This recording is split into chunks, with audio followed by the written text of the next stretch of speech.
Honourable ଚେୟାରମ୍ୟାନଙ୍କ ବିରୁଦ୍ଧରେ ଅନାସ୍ଥା ପ୍ରସ୍ତାବ ଆସିଥିବାର ଖବର ଆମେ ବି ଶୁଣୁଛୁ, କିନ୍ତୁ ଏଇ ସେସନରେ ଆସିବାର ନାହିଁ। ୱିଣ୍ଟର ସେସନରେ ଆସିବନି, ନେକ୍ସଟ ସେସନରେ ଆସିପାରେ, ଆସି ନପାରେ। ଆଉ ବିଜୁ ଜନତା ଦଳ ଆମେ ସିଗ୍ନେଚର କରିନାହୁଁ नो कॉन्फिडेंस मोशन ପାଇଁ କି ନୋଟିସ୍ ପାଇଁ। ଆମେ କେହି ସେ ବିଷୟରେ ଆମେ ଅବଗତ ନାହୁଁ। ଯାହା ଆମର ବିଜେଡି ଦଳର ସୁପ୍ରିମୋ ଆମର ମାନ୍ୟବର ସଭାପତି ଯାହା ନିଷ୍ପତ୍ତି ନେବେ। ନାଇଁ, ସେଟା ଆମର ବିଜେଡି ଦଳର ସଭାପତି ଯାହା ନିଷ୍ପତ୍ତି ନେବେ ସେଇ ମ୍ୟାଟରରେ ଆମକୁ କହି ନାହାନ୍ତି ଯେ ଯେତେବେଳେ ମାନ୍ୟବର ଅଧ୍ୟକ୍ଷଙ୍କ ବିରୁଦ୍ଧରେ କିଛି ଯଦି ସେମାନେ ଅନାସ୍ଥା ପ୍ରସ୍ତାବ ଆଣିଲେ ତ ଆମର ନଜରକୁ ଆଣି ନାହାନ୍ତି, ଆମକୁ କହିବି ନାହାନ୍ତି। ଆମେ ଜାଣିନାହୁଁ ଟୋଟାଲି।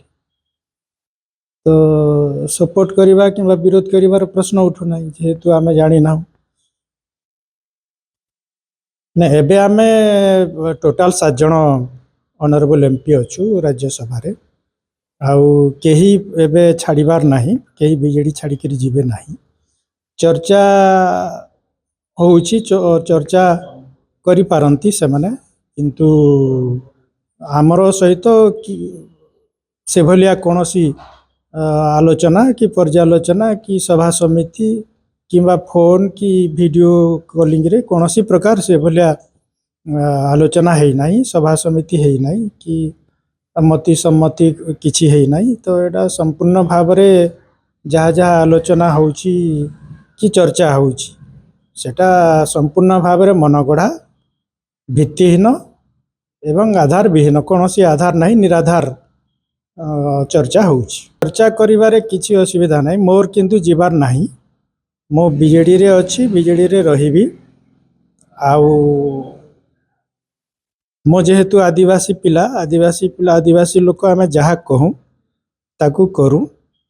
ଆଉ ମୁଁ ଯେହେତୁ କହିଛି ମୁଁ ଯିବି ନାହିଁ, ମାନେ ମୁଁ କୌଣସି ହାଲତରେ ଯିବି ନାହିଁ।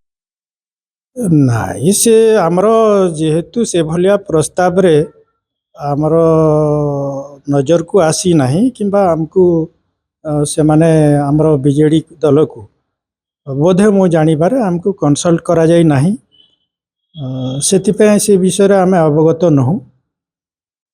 ତେଣୁକରି ସେଟା ତାର ପ୍ରୋସେସରେ ହେବ, କିନ୍ତୁ ପ୍ରୋସେସରେ ହେଉଛି ଏଇ ୱିଣ୍ଟର ସେସନରେ ଆସିବାର ନାହିଁ। ସେଟା 14 ଦିନ ଲାଗେ, 14 ଦିନିଆ ନୋଟିସ୍ ଦିଆଯିବ। ଆଉ ଆମର 20 ତାରିଖରେ ପାର୍ଲାମେଣ୍ଟ ଏଡଜର୍ନ ହେବ। ତ ସେଇ ଭିତରେ ବି 14 ଦିନ ହେଉନାହିଁ ନୋଟିସ୍ ଦେଲା ଭିତରେ। ତ ତାର ଅର୍ଥ ଏଇ ସେସନରେ ସେଟା ଆସିବ ନାହିଁ। ନେକ୍ସଟ ସେସନରେ କ'ଣ ହେବ, ସେଟା नो कॉन्फिडेंस ଭୋଟ ହେବ କି ସେଟା ହେବ ନାହିଁ, କିମ୍ବା ସେଟା ତାର ଏଲିଜିବିଲିଟି ଅଛି କି ନାହିଁ, ଆଇନର ପରିଧି ଭିତରେ ଆସୁଛି କି ନାହିଁ, ସେଇଟା ପୁଣି ତର୍ଜମା କରିବେ ପାର୍ଲାମେଣ୍ଟରେ। ଯାହା ବିଧି ବ୍ୟବସ୍ଥା ଅଛି ସମ୍ବିଧାନରେ, ସେଇ ହିସାବରେ ହେବ, କିନ୍ତୁ ଏଇ ୱିଣ୍ଟର ସେସନରେ ହେବ ନାହିଁ।